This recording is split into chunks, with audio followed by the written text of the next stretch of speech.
This is DrAlvinCom, the business of wisdom, where world leaders and thinkers do come to chat. This extraordinary young lady, Linda Goff, has been featured in Prevention and Women's World magazines, as well as NBC's Today Show. She has a very powerful new book entitled The Skinny Budget Diet: Weight Less, Save More, Look Good. First of all, give me your personal story, your personal journey with weight loss. Yeah, it's a long story that I can make shorter. I was morbidly obese for over 20 years, and the way I always approached weight loss was that, I live in the United States. We've got very talented doctors and scientists, so I was confident that one day someone would invent a pill or a shake or, some sort of a product that would allow me to lose 150 pounds without a lot of work on my part. So I always wanted to kind of buy my way out of the problem, and it was a sort of a very childlike mentality. I wanted what I wanted, and I wanted it now. So I was game for every get thin quick scheme, every infomercial I saw on television. I had my credit card out, ready to order. Probably spent thousands of dollars on different products.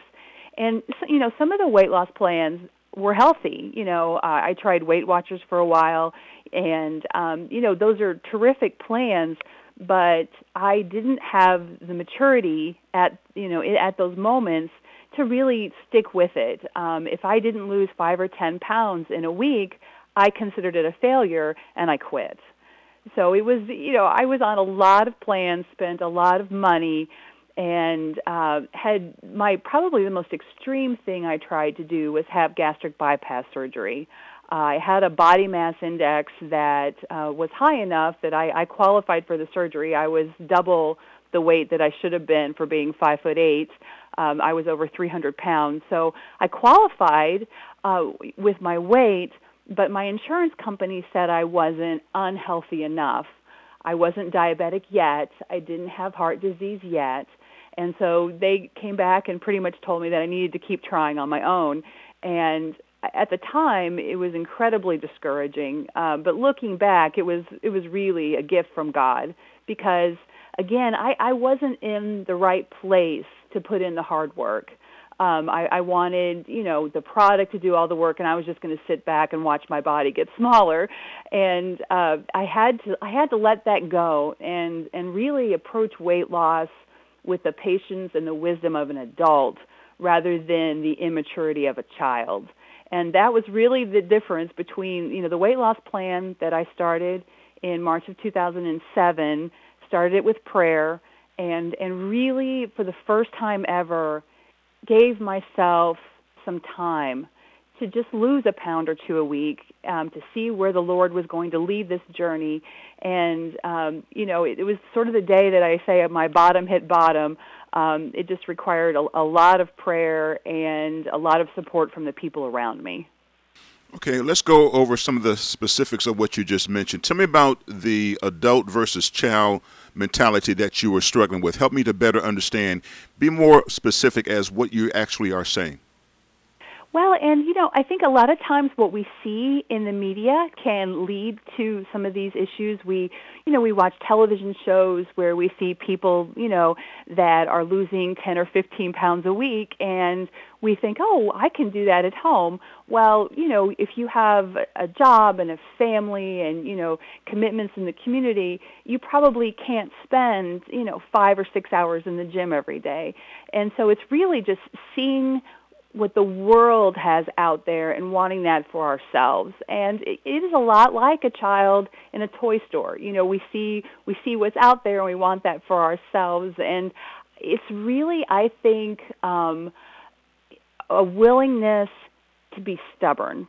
And, children sometimes when things aren't going well, they quit and they want to move on to the next toy or the next adventure. And I had to let that go and just wake up every single morning stubborn. And that's the best way to describe it. There were times where I would be eating the right foods and the right portion sizes, but I might go 2-3 weeks without the scale moving. And the child like me from the past would have quit at that moment and said, oh, this isn't working. Why am I even doing this? It's just stressing me out. I'm going to eat whatever I want and just forget about this. And so when you're approaching weight loss like an adult, you realize at that moment when the scale isn't moving that you're at an intersection, and you can choose. Are you going to be stubborn? Are you going to stick with the plan and see where it takes you, or are you going to quit? And really, I think approaching weight loss like an adult is when you recognize those intersections for what they are. It's a test. And are you going to pray for wisdom and strength and keep pushing forward? And, the days when I would do that, when I would, decide, okay, the scale is not giving me good news. I haven't lost weight in 2 weeks, but you know what? I'm going to keep doing this. It would be just a day or two later that the scale would show that I'd lost 2 pounds or 3 pounds. So it was amazing how that would pay off, how those, I call it sort of a crisis of faith, where you've got to decide, what am I going to do? Am I going to keep pushing forward, or am I going to quit? And, this is the time of the year where a lot of people have made those New Year's resolutions, and they're starting to struggle. The first couple of weeks feel pretty easy. You're motivated. The weight's coming off quickly. And it's usually about 3 weeks into a weight loss plan when we start to have, that crisis of faith, where we're at that intersection and we have to choose. Am I going to be stubborn? Am I going to push forward even though I'm not getting good news today, or am I going to quit? One of the things that I did recently in order for me to lose substantial weight, and I'm in agreement with you, I made a statement to myself as I was out exercising. I would say, Lord, deliver me from quitting, that through my not quitting, I may deliver others. And so I developed an attitude of quitting. So you're saying one of the things that you have to do is be consistent and be determined that as you start this programming, quitting is not an option. Absolutely, absolutely. And it's really, I think it comes down to what is your motivation? What is the reason that you're wanting to lose the weight? And when I was interviewing people and writing the Skinny Budget Diet book, I heard some really interesting stories, motivations of why people were wanting to lose weight. And if your motivation is worldly, if it's based on being a certain size or looking a certain way when you walk into your class reunion, you've got a motivation that's built on sand. It's not a strong foundation. It's not going to last. And, even myself, I'd started so many weight loss plans because someone hurt my feelings. And, you can't take a long journey built, on a guilt trip or on someone hating you, or hating the way you look. It's just not a motivation that can sustain you for a long journey. So the first thing that when people pick up the Skinny Budget Diet and they read, one of the first chapters is that you've got to find a motivation that's going to stick with you through this entire journey. For me, my motivation was my marriage. I had pledged, to love my husband in sickness and in health, but I was choosing sickness when I was eating 5,000 calories a day. It wasn't fair to my husband, and he was a terrific man. There wasn't one day where he told me, you know what, you're too big, you need to lose weight. Every day he told me he loved me, but I felt so unattractive, and I knew this wasn't fair to my husband. He deserved better. He deserved to have a wife that really enjoyed intimacy and enjoyed that aspect of marriage. And at 300 pounds, I felt so unattractive that I was robbing my husband of having a full and complete marriage. And, there's probably women listening today that have a story similar to mine. We get so wrapped up in how we look and, oh, yeah, don't touch me there because I have a really fat belly. We have all those things in our head. The lights have got to be out. We have all those things because we feel so unattractive. And that was really my motivation for weight loss. And you know what? The love of your spouse and that pledge you made before the Lord to love each other in sickness and health is an excellent motivation, and it will stay with you every single step of the way. As you know, there are many other books on this subject in the marketplace today. What is your approach in the Skinny Budget Diet? Yeah, it was interesting. I had a couple of things going on, and I don't think it's uncommon. I think there are a lot of people out there like this.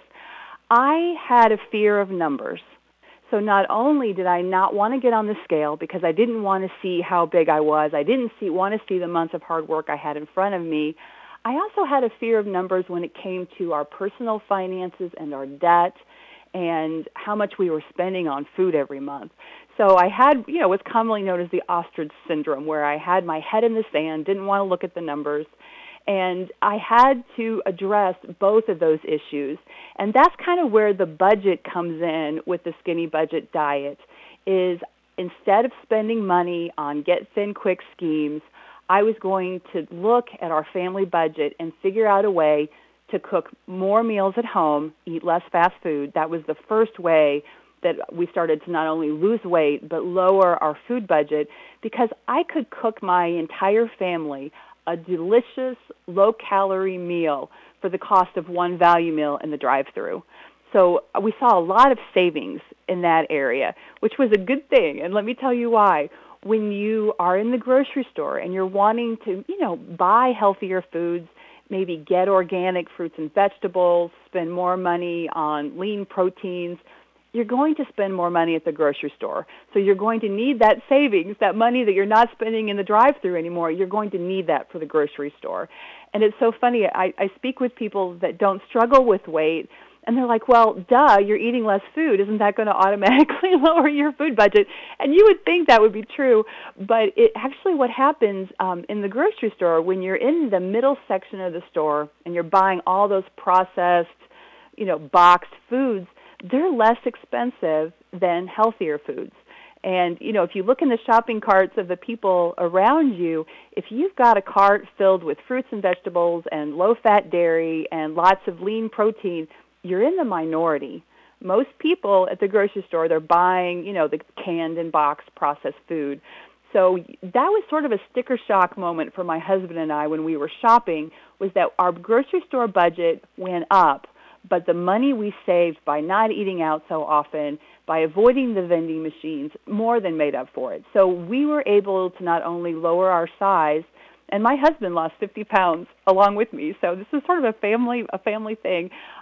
We were able to lower the number on the scale and also lower the amount of money we were spending on food.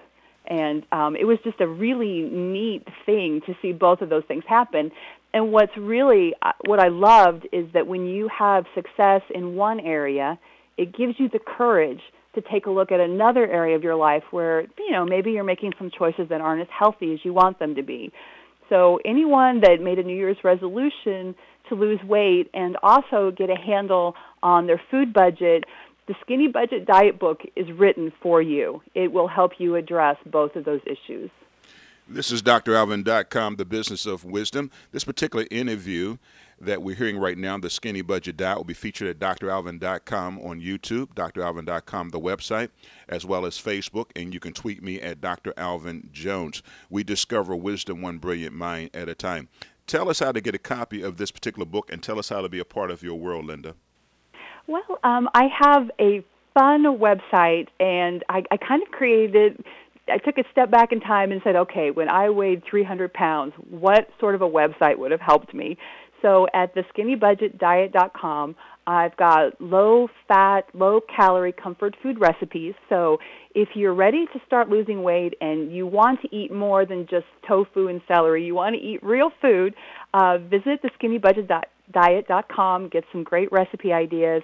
I also write a weekly newspaper column for several newspapers, and you can check out that column, get a little extra support that way.